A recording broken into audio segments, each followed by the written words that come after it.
बुलेटिनच्या सुरुवातीला पाहूयात ठळक बातम्या। देशमुख आणि सूर्यवंशी कुटुंबात भेदभाव केला नाही, आमदार सुरेश धस यांची माहिती। खासदार धनंजय महाडिक यांचे पुत्र कृष्णराज महाडिक अभिनेत्री रिंकू राजगुरू सोबतच्या फोटोमुळे चर्चेत। वाळू माफियांना कर बुडवण्यासाठी देवेंद्र फडणवीस यांनी आमंत्रण दिलं नाही, लक्ष्मण हाके यांचं वक्तव्य। आणि धुळ्यातील 6 वर्षीय चिमुकलीचं मुख्यमंत्र्यांना पत्र। नमस्कार, मी रुचिता आणि तुम्ही पाहताय न्यूज अनकट। हेडलाईन्स नंतर पाहूयात बातम्या विस्ताराने। संतोष देशमुख आणि सोमनाथ सूर्यवंशी प्रकरणात कुठलाही भेदभाव केला नाही, या कुटुंबाला आर्थिक मदत मिळावी म्हणून मी स्वतः मुख्यमंत्र्यांशी बोललो, अशी माहिती आमदार सुरेश धस यांनी माध्यमांशी बोलताना दिली। जितेंद्र आव्हाडांनी एकदा तरी सूर्यवंशी कुटुंबांशी संपर्क केला का, असा सवाल देखील धस यांनी उपस्थित केला। तर पंकजा मुंडेंनी परळी मतदारसंघाकडे लक्ष द्यावं, तिकडे सगळंच हायजॅक झालंय, असं प्रत्युत्तर त्यांनी मुंडेंना दिलं। मी संतोष देशमुख आणि सोमनाथ सूर्यवंशी याच्यामध्ये कुठेही फरक केलेला नाही आणि मला वाटतं जे माझ्यावरती टीका करतायत ते वाकोडे दादा यांच्या कुटुंबियाला भेटायला गेले का हे मला माहीत नाही। सोमनाथ सूर्यवंशीच्या कुटुंबाला पहाटे 2:30 वाजता जाऊन मी स्वतः भेटलेलो आहे आणि त्याच्यानंतर विजय वाकोडे बाबा म्हणायचे त्यांना, बाबांचे चिरंजीव रवी सोनकांबळे आणि त्यांचे सर्व फॅमिली यांना घेऊन जाऊन मी मुख्यमंत्री महोदयांची त्यांची भेट घालून दिली। सभागृहामध्ये ज्यावेळेस बोलत असताना सोमनाथ सूर्यवंशीच्या कुटुंबाला 10 लाख रुपयाची मदत, त्याच्यानंतर विजय वाकोडे साहेबांना जी 5 लाखाची मदत जाहीर केली होती ती 10 लाखाची करण्यात यावी, हे सुद्धा मी स्वतः सीएम साहेबांकडनं त्या ठिकाणी काम करून घेतलं। खासदार धनंजय महाडिक यांचे पुत्र युथ आयकॉन कृष्णराज महाडिक अभिनेत्री रिंकू राजगुरू सोबतच्या फोटोमुळे चर्चेत आलेत। रिंकू राजगुरू अर्थात आर्ची आणि क्रिश महाडिक या दोघांनी करवीर निवासींनी श्री अंबाबाईचं दर्शन घेतल्याची चर्चा कोल्हापुरात चांगलीच रंगली आहे। क्रिश महाडिक या नावाने असलेल्या सोशल मीडिया पेजवर हा फोटो पोस्ट करण्यात आलाय, त्यामुळे या पोस्टवर चाहत्यांच्या कमेंटचा मात्र पाऊस पडतोय। जालन्यात वाळू माफिया आणि अट्टल गुन्हेगारांच्या विरोधात प्रशासन ॲक्शन मोडवर आलं असून वाळू प्रकरणासह इतर गुन्ह्यातील 9 आरोपींना जालनासह बीड, परभणी आणि छत्रपती संभाजीनगर या जिल्ह्यातून तडीपार करण्यात आले। मराठा आरक्षण आंदोलक मनोज जरांगे पाटील यांचा मेहुणा विलास खेडकर याच्यावर देखील तडीपारीची कारवाई करण्यात आली आहे। या प्रकरणात लक्ष्मण हाके यांनी माध्यमांशी बोलताना प्रतिक्रिया दिली आहे। हे बघा, वाळू ओढणाऱ्यांना, महसूल बुडवणाऱ्यांना, गोदावरी नदीची चाळण करणाऱ्या लोकांना, टिप्पर किंवा महसूल बुडवणाऱ्या लोकांना यांना काही देवेंद्र फडणवीसांनी आमंत्रण दिलं होतं का तुम्ही अशी वाळू? त्यामुळे मला असं म्हणायचंय की या माफियांना शिक्षा झाली पाहिजे आणि जरांगे पाटलांच्या पाठीमागं जर असे माफिया गुंड आणि फक्त वाळू ओढण्यापुरतं मर्यादित नाहीये। बीड शहर जाळलं जात होतं, त्यावेळी त्या बीड शहरामध्ये अंतरवली सराटीमध्ये गोळीबार करणारी माणसं, दंगल घडवणारी माणसं, ही माणसं कोण आहेत? यांना मोकापेक्षाही मोठा गुन्हा यांच्यावरती दाखल होऊ शकतो। मोका निश्चित मकोका हा कायदा या सगळ्या मंडळींना संघटित आहे, त्यामुळे फक्त तडीपारीची कारवाई करून चालणार नाही, तर यांच्यावरती मोकापेक्षाही कडक कारवाई करायला पाहिजे, असं माझं मत आहे। धुळ्यातील बंद पडलेले सिग्नल व वाहतूक समस्येविषयी एका 6 वर्षाच्या चिमुकलीनं थेट राज्याच्या मुख्यमंत्र्यांसह प्रशासनाला पत्र लिहिलंय। भव्या बाफना असं या चिमुकलीचं नाव आहे। 6 वर्षाच्या चिमुकलीनं केलेल्या या धाडसाचं सर्वत्र कौतुक होतंय। धुळ्यात लावण्यात आलेली सिग्नल यंत्रणाच कार्यान्वित नसल्याने वाहनधारकांसह नागरिकांना वाहतूक कोंडीचा सामना करावा लागतोय। त्यामुळे आता चिमुकलीच्या या पत्राची दखल घेऊन प्रशासनाकडून काय पावलं उचलली जाणार हे पाहणं महत्त्वाचं ठरणार आहे। जालन्याच्या घनसावंगी तालुक्यातील शेतकऱ्यांचा टरबूज लागवडीकडे वाढता कल दिसून येतोय। पारंपरिक शेती केल्याने शेतीतून उत्पन्न कमी आणि कष्ट खर्च जास्त होतो, त्यामुळे सध्या पारंपरिक शेतीला फाटा देत आधुनिक शेतीची कस धरत घनसावंगी तालुक्यातील शेतकरी फळबाग, फळभाज्या, टरबूज, खरबूज लागवडीकडे वळाल्याचं दिसून येतंय। दरम्यान टरबूज लागवड करताना शेतकरी मल्चिंग पेपरचा वापर करून कमी खर्चात पिके घेण्याकडे शेतकऱ्यांचा कल वाढल्याचं चित्र दिसून येतंय। बुलेटिन मध्ये छोटीशी विश्रांती घेऊयात, पाहत राहा न्यूज अनकट। ऐतिहासिक वारसा लाभलेला मराठ मुलूक महाराष्ट्र। या महाराष्ट्राला विविध रंगी छटा आहेत। साहित्य, कला, पर्यटन, नृत्य, भाषा, संत परंपरा अशा विविधतेने तो नटलेला आहे.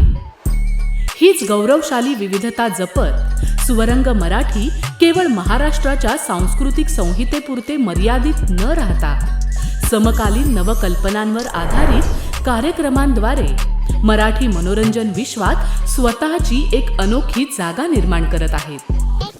मराठी मनोरंजन क्षेत्रातील उत्तम दिग्दर्शक, लेखक आणि निर्मात्यांच्या प्रतिभेचा पुरेपूर वापर करून मनोरंजनाचा आगळा वेगळा रंग उधळण्यास आम्ही सज्ज आहोत.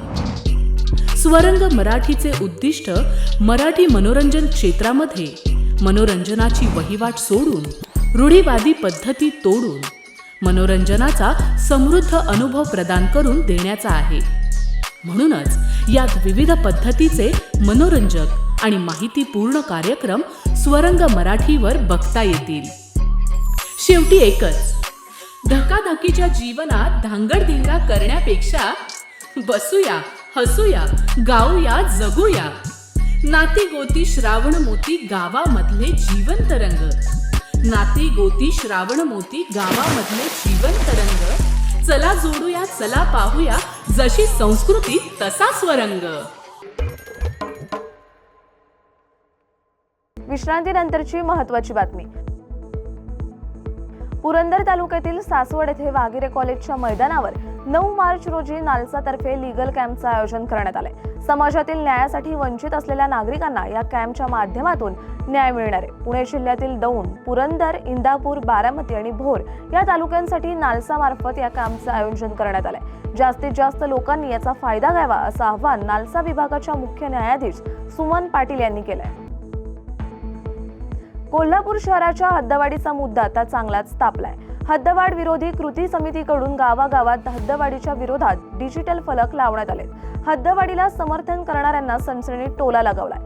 पोरगं राहील उपाशी, पाहुण्याला अंतान तुपाशी या आशयाचा पाचगाव इथे लावलेला बॅनर चांगलाच चर्चेत आहे. शहरातील नागरिकांना आधी मूलभूत सुविधा द्या आणि त्यानंतर हद्दवाढीच्या फुशारक्या मारा असा उल्लेख या बॅनरवर करण्यात आलाय.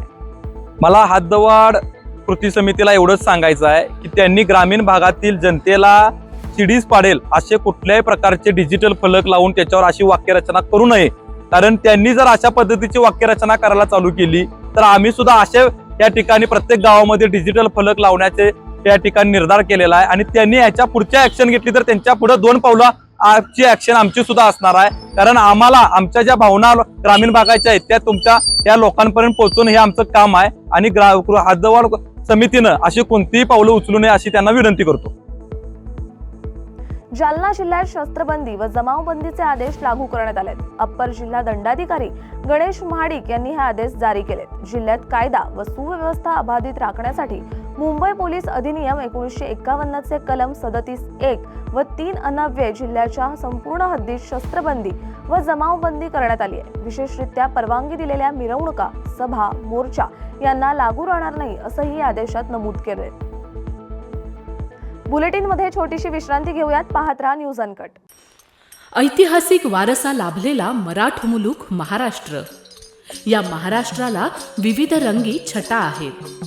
साहित्य, कला, पर्यटन, नृत्य, भाषा, संत परंपरा अशा विविधतेने तो नटलेला आहे.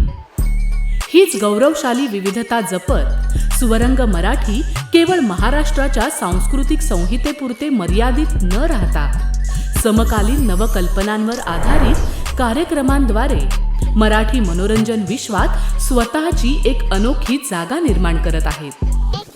मराठी मनोरंजन क्षेत्रातील उत्तम दिग्दर्शक, लेखक आणि निर्मात्यांच्या प्रतिभेचा पुरेपूर वापर करून मनोरंजनाचा आगळा वेगळा रंग उधळण्यास आम्ही सज्ज आहोत.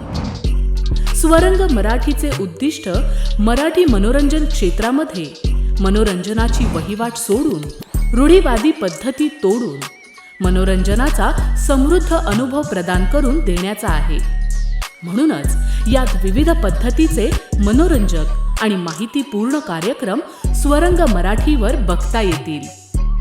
शेवटी एकच, धकाधकीच्या जीवनात धांगडधिंगा करण्यापेक्षा बसूया, हसूया, गाऊया, जगूया. नाती गोती श्रावण मोती गावामधले जिवंत रंग. नाती गोती श्रावण मोती गावामधले जिवंत रंग. चला जोडूया, चला पाहूया, जशी संस्कृती तसा स्वरंग. विश्रांतीनंतरची महत्त्वाची बातमी. बीडमधील वडवणीच्या मध्यवर्ती भागात चोरट्यांनी दुकान फोडल्याची घटना सीसीटीव्ही कॅमेऱ्यात कैद झाली आहे. वडवणी पोलीस ठाण्याच्या काही अंतरावर असलेले शहरातील मध्यवर्ती भागातील न्यू हनुमान टोबॅको सेंटर दुकान मध्यरात्री चोरट्यांनी फोडले. चोरट्यांनी लाखो रुपयांचा मुद्देमाल संपास केला असून चोरट्यांचा शोध सुरू आहे. गोंदियाच्या गोरेगाव तालुक्यातील देवटोला शेती शिवारात अनोळखी मुलीचा मृतदेह जळालेल्या अवस्थेत आढळून आला. पोलिसांनी तपास सुरू केल्यानंतर अवघ्या काही तासातच या खुनाचा उलगडा केलाय. आरोपींकडून पीडित तरुणी गरोदर राहिल्याने तिचा खून केला असल्याची कबुली आरोपीने दिली आहे. वेळ झाली आहे या बातमीसह या बातमीपत्रात इथेच थांबायची. पाहत राहा न्यूज अनकट.